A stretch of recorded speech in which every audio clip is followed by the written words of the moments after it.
always been a very industrial community. It had many industries here historically, and they were mixed in with residential housing. And it also had a history of illegal dumping in the neighborhood because people just thought this was a place where you could get away with a lot of things that you may not be able to get away with in other communities.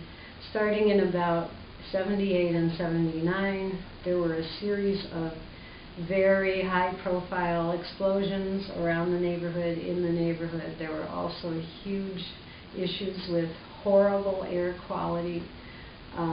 So it was sort of on everyone's mind and in everyone's noses that this stuff had to be horrible for you in terms of your health.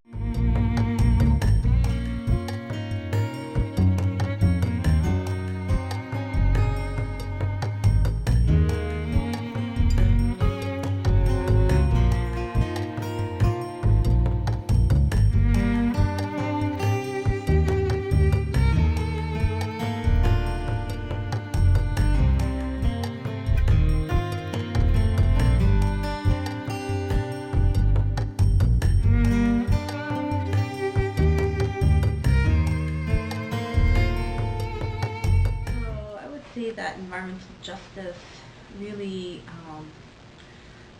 was started in this community without the wording being actually used. Environmental justice, the terms themselves weren't used popularly by the public, but certainly those were the issues that they were working on, because it was community members in low income and in minority communities fighting issues like incineration or garbage that was being disproportionately put in their communities.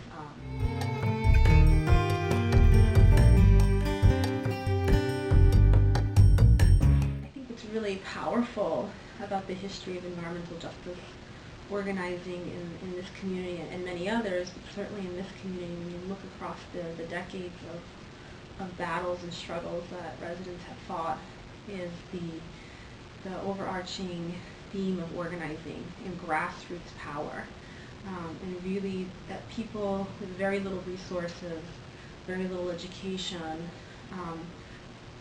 many times working in multiple languages across many different barriers,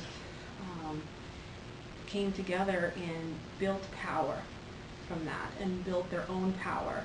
I think that's the most amazing story of all, is that story of what can be done when citizens and residents come together and realize their power and really organize at that grassroots level.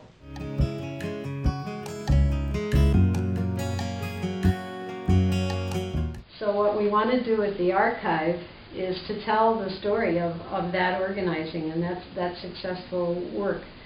It's a story that many people ask us about,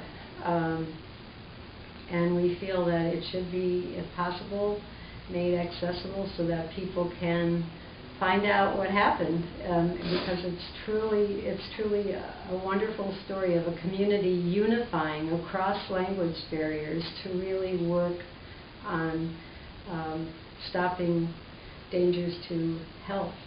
The archive to me is a very hopeful thing in itself, because it shows me, and I know it's true, that people from other generations and future generations are interested in what happened and are interested in their community and want to make it a better place to live.